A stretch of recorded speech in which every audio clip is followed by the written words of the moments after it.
The Labor Department reported today that 1 million manufacturing jobs have been lost in the past 6 months.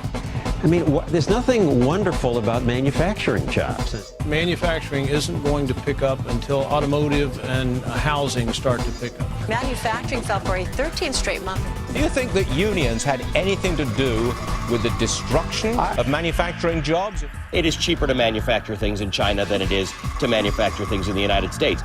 As the unemployment rate climbs, the younger generation is moving from our area in search of jobs, and they're no longer around to fill the openings. Last month brought the largest increase in manufacturing employment since 1998.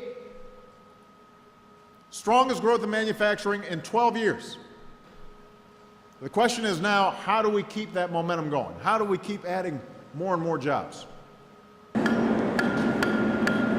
Obviously, there has been a downturn in manufacturing and our whole economy and everything, and you know, people aren't spending as much, so we don't need to make as much stuff. But I think it also gets blown out of proportion a little bit sometimes too. When a bigger company lays off a bunch of people, that makes a bunch of news. But when a little machine shop over here hires 1 or 2 guys for the night shift, and this one up here calls back a couple of guys to the 2nd or 3rd shift, nobody hears about that. I'm an artist blacksmith. I live in Suamico, Wisconsin, and my shop is just a few miles south of my home in Howard, Wisconsin. I say blacksmith, lots of times people say, oh, you shoe horses. Nope, that's a farrier. I create unique, hand-forged individual pieces for people. The pioneers were heading west on the frontier as little towns opened up. They actually pursued having a blacksmith before they would have a physician in their community. The blacksmith was that important. You know, he made all the tools, all the weapons, all the implements that they needed for everyday life. And you know, at least for a little while when they were first getting started, a blacksmith was more important than a physician. That big thing keeps coming out. Yeah, we heard manufacturing's dead, and one of the company HR people said, "Well, if it's dead, you got to let me know because I need 10 people." It's not dead. It's changed.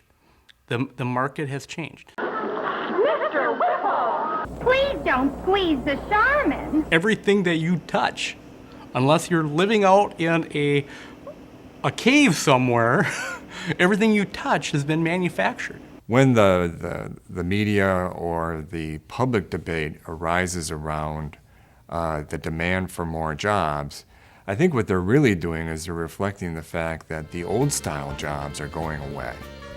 And so the Henry Ford model for repeatable actions by a worker are being replaced by much higher technology solutions to that same process.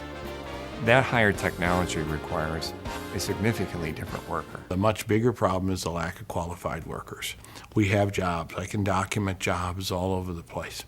And the population currently that is looking for jobs simply is not at the level of skills, both in terms of what we call soft skills, the ability to go out, get up every day, go to work, deal with a supervisor, deal with basic communication, math, and reading skills. Much less the technical skills that they need to fill those jobs.